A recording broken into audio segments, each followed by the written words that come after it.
Taste the Daily. கழக பொதுச் செயலாளரும் சட்டமன்ற எதிர்க்கட்சி தலைவருமான எடப்பாடி கே பழனிசாமி செய்தியாளர்களுக்கு பேட்டியளித்து வருகிறார். அதன் நேரடி காட்சிகளை பார்ப்போம். கழக ஆட்சியில் போடப்பட்ட திட்டங்களை நாட்டு மக்களுக்கு கொண்டு செல்லுகின்ற பணி மேற்கொள்ளப்பட வேண்டும். அதேபோல் திரு ஸ்டாலின் மாடல் ஆட்சியில் நடைபெற்ற அவலங்களை மக்களுக்கு எடுத்து சொல்ல வேண்டும் என்று தக்க ஆலோசனை வழங்கப்பட்டுள்ளது. இன்றைய தினம் நான் ஊடகத்திலே பார்க்கின்ற பொழுது திரு ரகுபதி அவர்கள் எடப்பாடி பழனிசாமி தூங்கிக் கொண்டு இருப்பதாக பேட்டியளித்தார். நான் விழித்து கொண்டு சிறப்பாக செயல்படுகின்ற காரணத்தினால்தான் பொறுத்து கொள்ள முடியாமல் திரு ரகுபதி அவர்கள் இந்த கருத்தை ஊடகத்தின் வாயிலாக வெளிப்படுத்தியிருக்கின்றார். திரு ரகுபதியை பொறுத்த வரைக்கும் திராவிட முன்னேற்ற கழகத்தினுடைய கொத்தடிமையாக செயல்பட்டு வருகிறார். திரு ரகுபதி அவர்கள் இந்த நாட்டிற்கு அடையாளம் காட்டப்பட்டது அனைத்து இந்திய அண்ணா திராவிட முன்னேற்ற கழக கட்சி. பொன்மனச்செம்மல் புரட்சித் தலைவர் எம்ஜிஆர், இதயம் புரட்சித் தலைவர் அம்மா இருவரும் தலைவர்கள் வழியிலே அனைத்து இந்திய அண்ணா திராவிட முன்னேற்ற கழகம் என்ற மாபெரும் இயக்கம் திரு ரகுபதி அவர்களுக்கு சட்டமன்ற உறுப்பினராக தேர்ந்தெடுக்கப்பட்டு அனைத்து இந்திய அண்ணா திராவிட முன்னேற்ற கழக அம்மாவுடைய அமைச்சரவையிலே அமைச்சராக இடம்பெறுகின்ற ஒரு சூழ்நிலையை கழகம்தான் அவருக்கு வழங்கியது. அந்த நன்றியெல்லாம் மறந்து பொன்மனச்செம்மல் புரட்சித் தலைவர் எம்ஜிஆர் எந்த கட்சியை தீய சக்தி என்று சொன்னாரோ அந்த கட்சியிலே தன்னை இணைத்துக் கொண்டு இன்றைய தினம் அவர்களுக்காக அடிமை குரல் கொடுத்துக் கொண்டிருக்கின்ற காட்சி தொலைக்காட்சியிலே பார்த்தோம். அனைத்து இந்திய அண்ணா திராவிட முன்னேற்ற கழகத்தை பொறுத்த வரைக்கும் மக்களுக்காக சேவை செய்கின்ற கட்சி, மக்களுக்காக உழைக்கின்ற கட்சி. ஆட்சியிலே இருந்தாலும் இல்லாவிட்டாலும் மக்கள் பணி செய்வதிலே முதன்மையான கட்சி என்று சொன்னால் அது அனைத்து இந்திய அண்ணா திராவிட முன்னேற்ற கழக கட்சி தான். அதோடு திராவிட முன்னேற்ற கழகம் ஆட்சி பொறுப்பேற்று அதிலிருந்து இன்று வரை தமிழகத்திலே சட்ட ஒழுங்கு சந்திச்சிருக்கின்றது. எங்கே பார்த்தாலும் கொலை, கொள்ளை, திருட்டு, வழிப்பறிவு, பாலியல் வன்கொடுமை நடைபெற்ற வண்ணம் இருக்கின்றது. அது தொலைக்காட்சியிலும் பத்திரிகையிலும் வந்த செய்தியாக நாம் பார்க்கின்றோம். ஆனால் இன்றைய முதலமைச்சர் திரு ஸ்டாலின் அவர்கள் தமிழகம் மற்ற மாநிலத்திற்கு முன்மாதிரி மாநிலமாக விளங்கு என்று சொல்கிறார். நாட்டில் நிலவுகின்ற பிரச்சனையை என்ன என்று தெரியாது இருக்கின்ற ஒரே முதலமைச்சர் இன்றைய முதலமைச்சர் திரு ஸ்டாலின் ஒருவர் தான். அண்மையில் நேற்றைய தினம் வலைதளையில் இருந்த ஒரு செய்தி, எதையாவது பார்த்து முதலமைச்சர் நடவடிக்கை எடுப்பார் என்று நான் கருதுகிறேன்.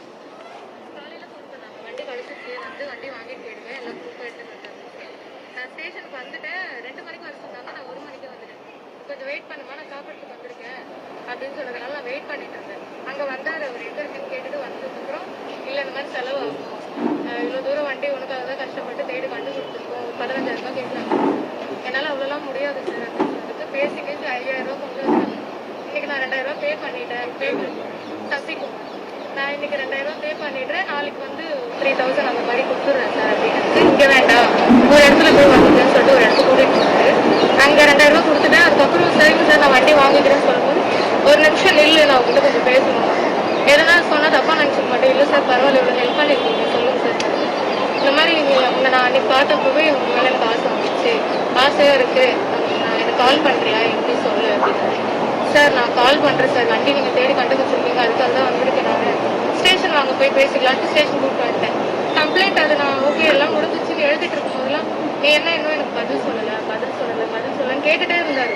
அதுக்கப்புறம் வண்டி ஸ்டார்ட் பண்ணும்போது ஓகே நான் கிளம்பிட்டேன் அப்படிங்கும்போது வண்டி நிறுத்திட்டு இப்போ என்ன சொல்கிறேன், எனக்கு அங்கே ரூம் ஃப்ரீயாக இருக்குது, போகலாமா, ஏன் இவ்வளோ தயங்குற, பயப்படாது, நான் எவ்வளோ சொல்கிறேன் சார், எனக்கு இந்த மாதிரி பழக்கம் இல்லை சார், எனக்கு பயமாக இருக்குது நீங்கள் பேசுறது, ஏன் பயப்படுற, வீட்டில் யாருன்னா இருக்காங்க, யாருமே இல்லை, நைட்டு வரட்டா, எனக்கு ரூம் இருக்கு அங்கே போகலாமா அப்படின்னு. சார் எனக்கு பழக்கம் இல்லை சார். சரி எதுவுமே வேண்டாம், இங்கே வண்டியில் நான் அங்கே போய் நில்லு, நான் ஒரு இடத்துக்கு வரேன், ஒரே ஒரு முட்டை மட்டும் கொடுத்துட்டு போயிடு, நீ அதுக்கப்புறம் வேணா உங்களுக்கு இஷ்டம் இருந்தால் நீ ஃபோன் பண்ண நம்ம பேசலாம் அப்படின்னு சொல்லிட்டே இருந்தாரு. சரி நான் அது வரைக்கும் நான் வேணாம் சொல்லிட்டு இருந்தேன். ஒரு இடத்துல வெயிட் பண்ணேன். சரி இதுக்கு மேலே வேணாம் விட வேணாம்னு சொல்லிட்டு எங்க அண்ணன் கூடவே தான் இருந்தான், ஆனா யாரும் தெரியாத மாதிரி இருந்தான். அங்க வர வச்சு நான் அது ஓகேவே பண்ணல. இருந்தாலுமே அவர் ஃபோன் பண்ணி எங்க ரெக்கார்ட் பண்ணி ஃபோன் பண்ணி நாங்கள் ரூம் புக் பண்ணிட்டேன், இங்கே தான் அங்கே வந்துரு அப்படின்னு சொல்லிட்டு. சரி நானும் அவருக்கு ஏற்ற மாதிரி பேசி வந்துட்டு எல்லாமே குடிச்சிட்டாங்க. அண்ணன் எல்லாம் பின்னாடி வந்து எல்லாம் குடிச்சு இப்போ மக்கள் நிறுத்தத்துக்கு போயிட்டு யார் பேசணுமா? அவர் பேர் என்ன? அவர் என்ன? சசிகுமார் இங்க நடந்த செய்தி ஹலோ, ரூம் எடுத்தீங்க? யாரு இருங்க, உட்காருங்க, உட்காரு. எதுக்கு ரூம் எடுத்தீங்க? இப்போ ரூம் எடுத்தீங்க எதுக்கு ரூமு? ஹலோ, எதுக்கு யார் ரூமு?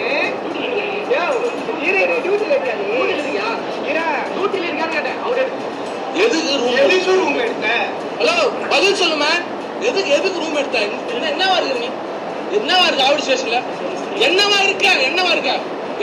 அது மட்டும் சொல்லு. ரெஸ்பெக்ட் டியூட்டில இருந்தா நீ இப்போ இல்ல எதுவா இருக்கிற? இப்போ அங்க எதுவா இருக்கிற? நீ எதுவா இருக்கிற? சும்மா சாரி போலீஸ்னு சொல்லிட்டு பாரு. என்ன நீ நடக்கிற விஷயமே வேற. இங்க என்னவா இருக்கிறாங்க?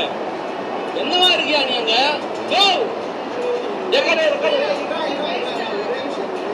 என்னவா இருக்கு? ஒரு நிமிஷம் இங்க இரு. நீ எதுக்கு நான் ரூமுக்கு தைப்போம்? என்ன கெஸ்ட் என்ன கூப்பிட்டு வாங்க? போலீஸ் வந்து கடை போறீங்க. எதனா குத்துறான் ரூம், எதனா குத்துறானா? என்ன ரூம் நான் குத்தேன்? என்ன ஐடி வாங்கினேன்? உள்ள போக சொன்னா உள்ள அனுப்புறேன். யாரும் உள்ள போலாமா? அவர் அனுப்ப சொன்னா அனுப்புறேன். பின்ன இப்ப வேற எப்படி கேமரா பார்த்தாலும் இருக்கு? ஒரு கையெடு. எது கையெடு சொல்ற? எது கூப்பிட்டேன்? நீங்க ஸ்டேஷன்ல வண்டி காணாம போச்சுன்னு சொன்னா இந்த மாதிரி ரூமுக்கு கூப்பிட்டியா? வரவங்க போறல அப்படிதான் கூப்பிட்டியா ரூமுக்கு? ரூமுக்கு ஃபேமிலி கூப்பிட்டு தானே? ஃபேமிலி கூப்பிட்டு தானே ரூமுக்கு?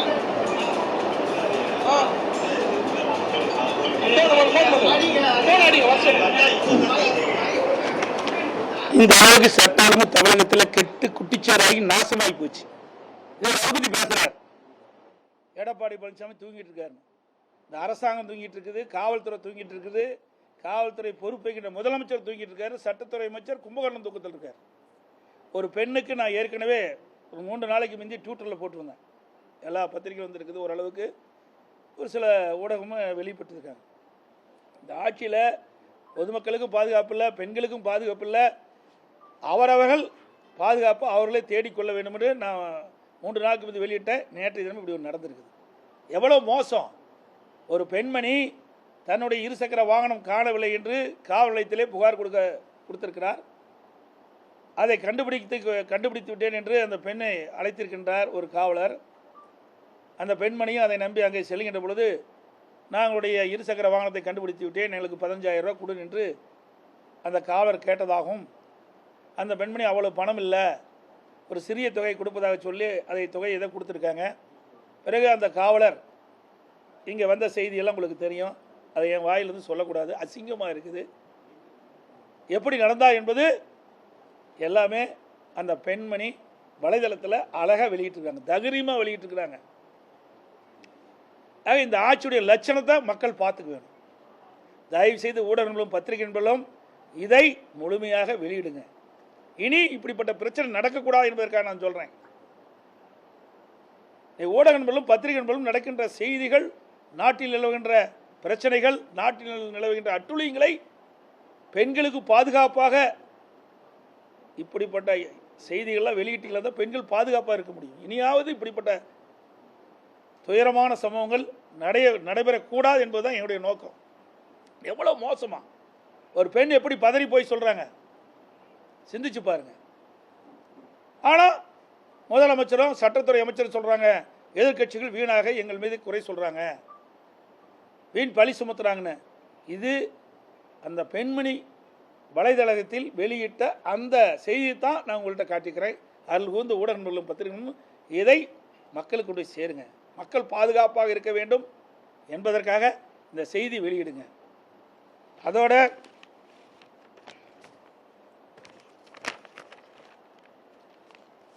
நான் ஏற்கனவே டெல்லி சென்று உள்துறை அமைச்சரை சந்தித்த பொழுது, தமிழ்நாட்டிற்கு தேவையான நிதி பல துறைகள் வராமல் நிலுவையில் இருக்கின்றது, அதை விடுவிக்க வேண்டும் என்று கோரிக்கை மனு கொடுத்தோம். நானும் நாடாளுமன்ற மூத்த கட்சி நிர்வாகிகளும் சென்று உள்துறை அமைச்சர் அவர்களை அவர் இல்லத்திலே சந்தித்து கோரிக்கை மனு அளித்தோம். அதன் அடிப்படையிலே 100 நாள் வேலை திட்டத்திற்கு தேவையான நிதியை ஒதுக்கீடு செய்திருக்கின்றார். அதோடு மெட்ரோ ரயில் திட்டம் கட்டம் 2க்கு நிலுவை நிதி அதையும் ஒதுக்கீடு செய்திருக்கின்றார். ஜாதிவாரி கணக்கெடுப்பு எடுக்க வேண்டும் என்று அண்மையில் அறிவித்திருக்கின்றார். ஆக நாங்கள் கொடுக்கப்பட்ட சில கோரிக்கைகள் இன்றைக்கி நிறைவேற்றப்பட்டிருக்கின்றன. நான் ஏற்கனவே சொன்னதை போல ஆட்சியில் இருந்தாலும் இல்லாவிட்டாலும் தமிழ்நாட்டு மக்களுக்கு தேவையான திட்டங்களை செய்வதிலும் தமிழ்நாடு வளர்வதற்கான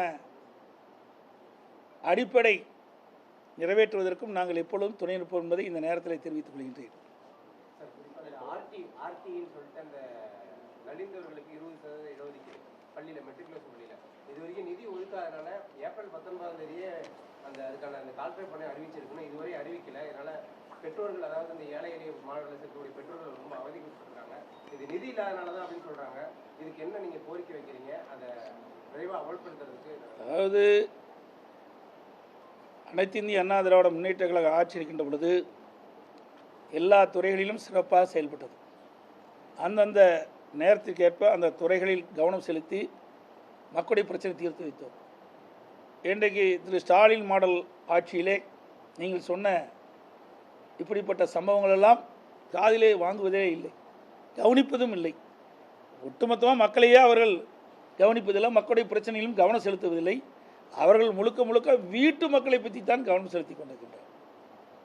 நீங்கள் சொல்வதை போல இன்றைக்கு மாணவர் சேர்க்கை நடைபெற வேண்டும், அதற்கு என்ன ஏற்பாடு செய்ய வேண்டும், அதற்கு என்ன நடவடிக்கை எடுக்க வேண்டும், அதையெல்லாம் இந்த ஆட்சியில் எதிர்பார்க்க முடியாது.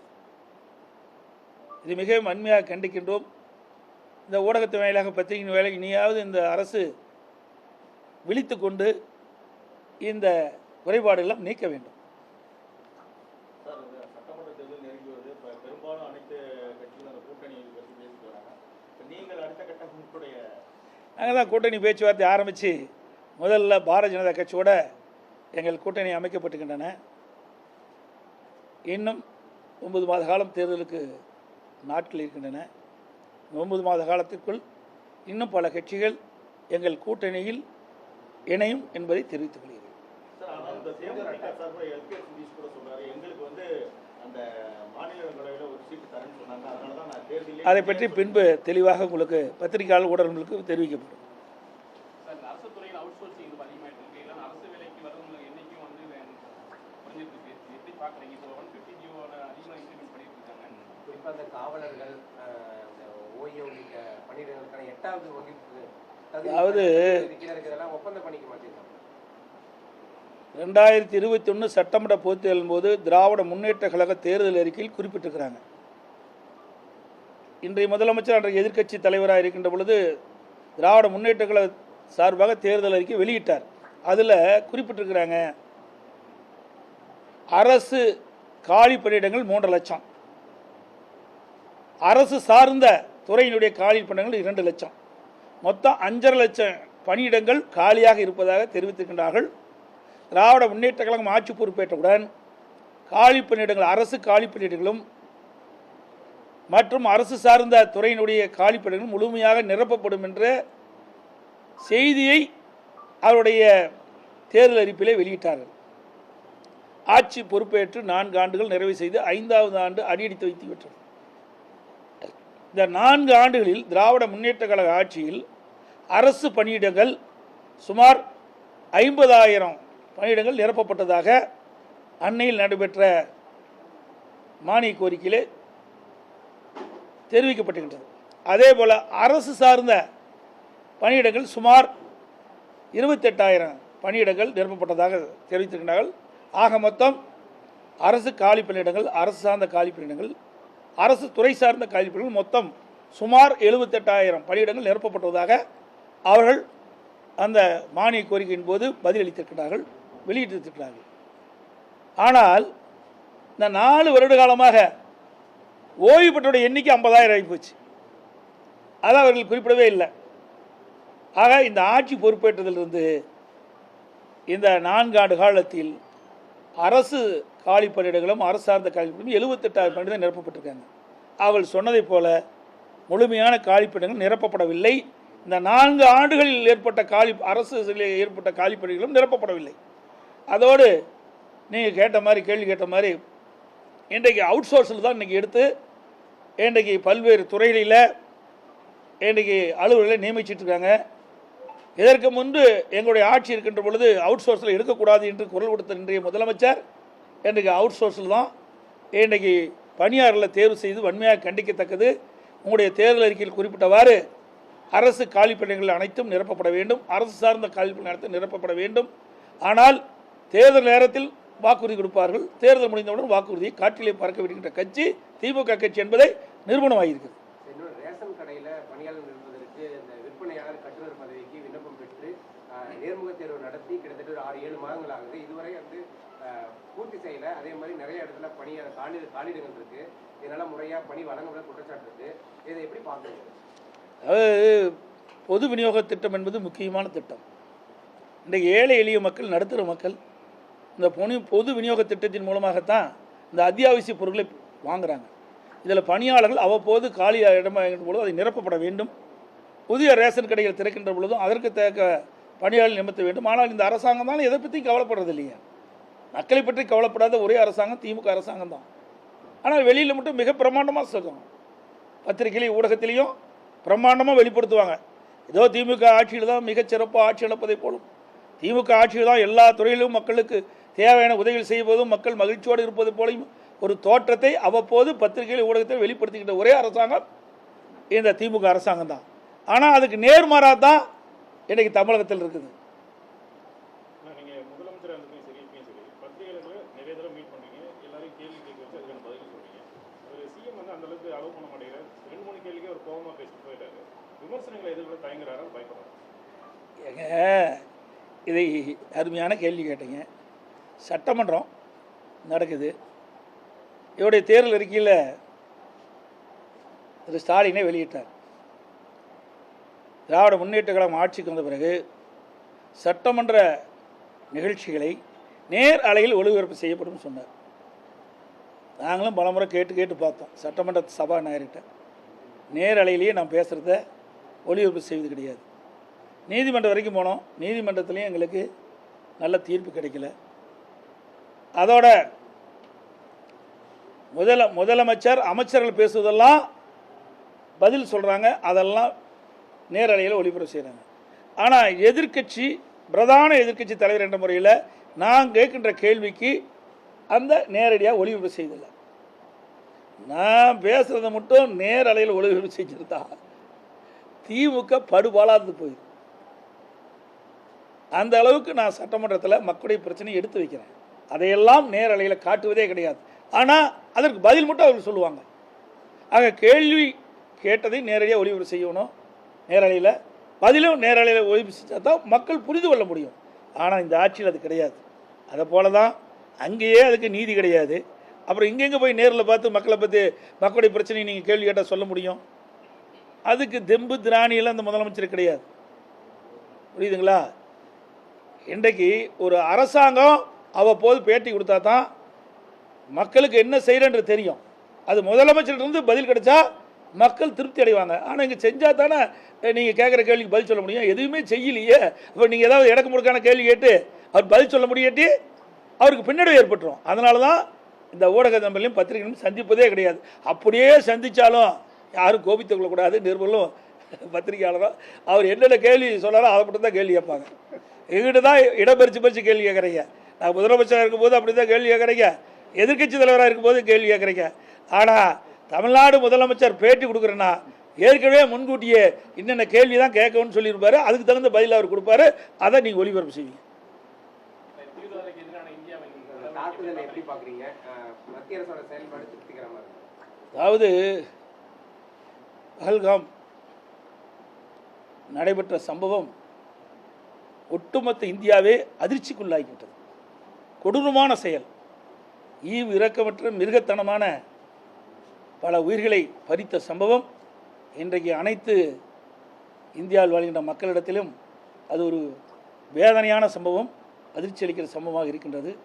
அதற்கு இந்திய அரசு உரிய முறையில் தீர்வு காண வேண்டும் என்ற அடிப்படையில் பயங்கரவாதத்தையும் தீவிரவாதத்தையும் வேரோடு அழிக்க வேண்டும் என்ற அடிப்படையில் இந்திய அரசாங்கம் மிகச்சிறப்பாக செயல்பட்டு நம்முடைய முப்படைகளும் ஒன்றாக இணைத்து முழு அதிகாரம் அதுக்கு வழங்கப்பட்டு அதன் அடிப்படையிலே பயங்கரவாத செயல், தீவிரவாத செயல் இறங்கப்படுகின்ற தீவிரவாத முகாம்களை இன்றைய தினம் அண்டை நாட்டில் இருந்தாலும் நம்முடைய முப்படைகளும் முழுமையாக செயல்பட்டு அதை ஒழித்து கட்டுகின்றது. தீவிரவாதத்தை முற்றிலும் ஒழிக்கின்ற விதமாக முதற்கட்டமாக இந்த பணியை துவக்கின்றார்கள், வெற்றி கண்டிருக்கின்றார்கள். அதற்காக அனைத்து இந்திய அண்ணா திராவிட முன்னேற்ற கழகம் ஏற்கனவே எங்களுடைய வாழ்த்துக்களை தெரிவித்துக்கின்றோம். நம்முடைய இராணுவத்திற்கும் முப்படைக்கும் அனைத்து இந்திய அண்ணா திராவிட முன்னேற்றங்கள் சார்பாக மிக திறமையாக துல்லியமாக அந்த தீவிர முகாம்களை அழித்து வெற்றிகின்ற நம்முடைய முப்படைகளுக்கும் எங்களுடைய வாழ்த்துக்களை நாங்கள் தெரிவிச்சுக்கிறோம். ராஜேந்திர பாலாஜி என்ன சொல்றாரு, நீங்க உத்தரவிட்டா பகல்காம் தாக்குதலுக்கு பதிலடி கொடுக்கிறது, இங்கிருந்து ஒரு 1000 இளைஞர்களை கூட்டு போறது தயாரா இருப்பதா தெரிவிச்சிருக்காரு. ஆக இது ஒரு நாட்டுப்பற்று தானே, ஊருக்கு இந்த நாட்டுப்பற்று இருக்கு. அந்த அடிப்படையில் அவர் சொல்றாரு. நீங்கள் ஏதாவது கேள்வி கேட்டிருப்பீங்க, அதுக்கு பதில் சொல்லியிருப்பாரு. அது என்ன கேள்வி கேட்டான்னு தெரியல, பதிலைத்தான் நீங்கள் சொல்கிறீங்க. என்ன ஸ்டாலின் மாடலில் நீங்கள் பேசுகிறீங்க? சட்டமன்றத்தில் கேள்வி கேட்கறத விட்டுறாங்க, பதில் தான் வருது. ஆக என்ன கேள்வி கேட்டாரோ அதுக்கு உண்டான பதில் சொல்லியிருக்காரு. அந்த அளவுக்கு அனைத்து இந்திய அண்ணா திராவிட முன்னேற்ற கழக தொண்டன் நிர்வாகிகள் இந்த நாட்டை நேசிக்கின்றார் என்பதை நாம் உணர வேண்டும். கடந்த 10 ஆண்டுகளில் தான் பாழாய் போன ஆட்சி நடந்தது அப்படின்னு விமர்சிச்சிருக்காரு. அதை இப்போ சீர்படுத்துகிற பணியில் ஈடுபட்டிருக்கோம் அப்படின்னு சொல்லிட்டு 4 ஆண்டு முடிஞ்ச 5 ஆண்டு தொடங்குற இதில் வந்து அவர் பேசியிருக்காரு. அதை எப்படி சரி, நீங்கள் கேட்குற கேள்வி சரியான கேள்வி தான். அவரை வெளிப்பட்ட கருத்து நீங்கள் கேட்டுக்கிறீங்க. 10 ஆண்டில் சேலம் மாவட்டத்தை எடுத்து நீங்கள் மற்ற பகுதியில் கூட உங்களுக்கு தெரியாது, தெரிஞ்சிருக்கும் தெரியாது இருக்கலாம், அது வேறு விஷயம். நீங்கள் கூட நண்பர்கள் உங்களுக்கு அண்ணா வேணுமா எல்லா இடத்தும் தொடர்பு இருக்குது சொல்லுங்கள். சேலம் மாவட்டத்தை பொறுத்த மட்டில் எடுத்துக்கோங்க. அனைத்து இந்திய அண்ணா திராவிட முன்னேற்ற கழக ஆட்சி இருக்கின்ற பொழுது சேலத்திற்கு எத்தனை திட்டங்களை நாங்கள் கொண்டு வந்தோம். அதனால் மக்கள் எந்த அளவுக்கு நன்மை பெற்றார்கள். திராவிட முன்னேற்ற கழகம் 4 ஆண்டு காலம் ஆட்சி வந்திருக்குது, என்ன திட்டத்தை கொண்டு வந்தார், அதனால் மக்கள் என்ன பயன்பெற்றார் சொல்லுங்கள் பார்க்கலாம். அழகான சென்னை நம்முடைய சேலம் மாநகரம் வளர்ந்து வருகின்ற மாநகரம். அந்த மாநகரத்தில் போக்குவரத்து நெரிசல் குறைப்பதற்காக எங்கெங்கெல்லாம் மக்கள் பொதுமக்கள் கோரிக்கை வச்சாங்க பாலம் கட்ட வேண்டும் என்று சொல்லி அங்கெல்லாம் பாலத்தை கட்டி கொடுத்தோம். குடிநீர் தேவையை பூர்த்தி செஞ்சு கொடுத்தோம். பாதாள சாக்கடை திட்டத்தை நெறிமுறைத்தோம். இன்றைக்கு கனமழை காத்தடிக்கின்ற பொழுது மின்தடை ஏற்படும். அந்த மின்தடை ஏற்படாமல் அந்த பூமிக்கு அடியில் அந்த மின்பாதை அமைச்சு கொடுத்தோம். சேலம் மாநகரத்தில் இருக்கின்ற சாலைகள்லாம் புதுப்பிச்சு கொடுத்தோம். பார்க்குகள் அமைச்சு கொடுத்தோம். இன்றைக்கு ஏழை எளிய தாய்மார்கள் பெற்றிருக்கின்ற குழந்தைகள் வளமோடு செழிப்போடு இருக்கணும் என்பதற்காக இன்றைக்கு தனியார் மருத்துவமனைக்கு போனால் 10,000 5,000 பிரசவ செலவு கொடுக்கணும்.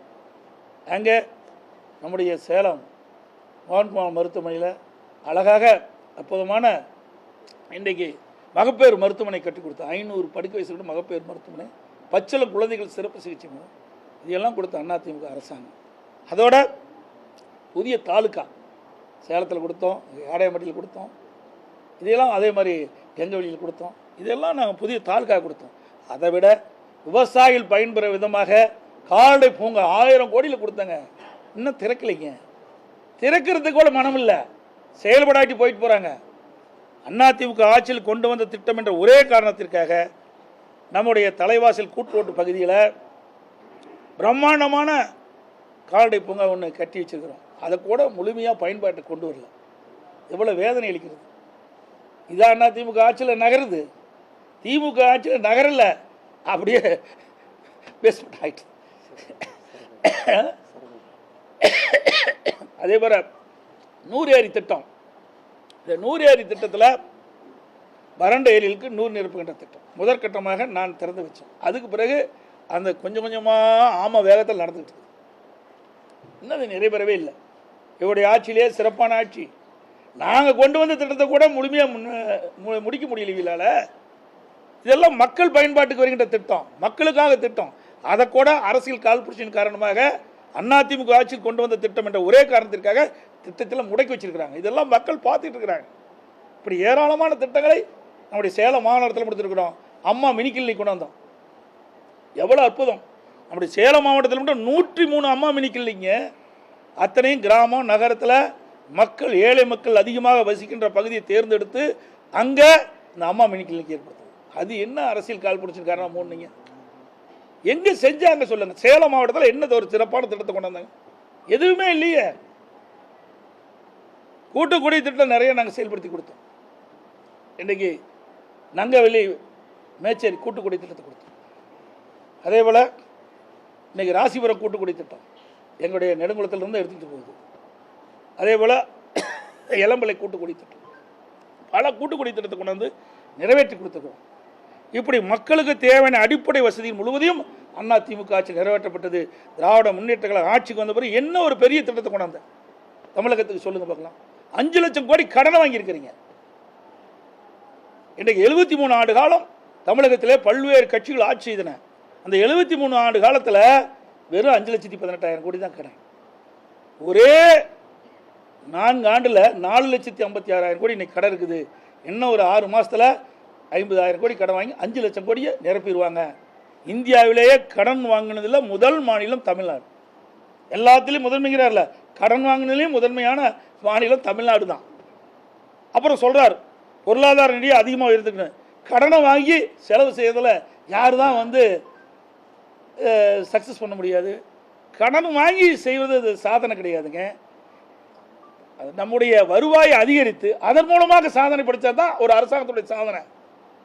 கடனை 5 லட்சம் கோடி 4.5 லட்சம் கோடி கடனை வாங்கிட்டு நான் அது உயர்ந்துட்டு இது உயர்ந்துட்டு சொன்னால் இந்த கடனை யார் கட்டுறது?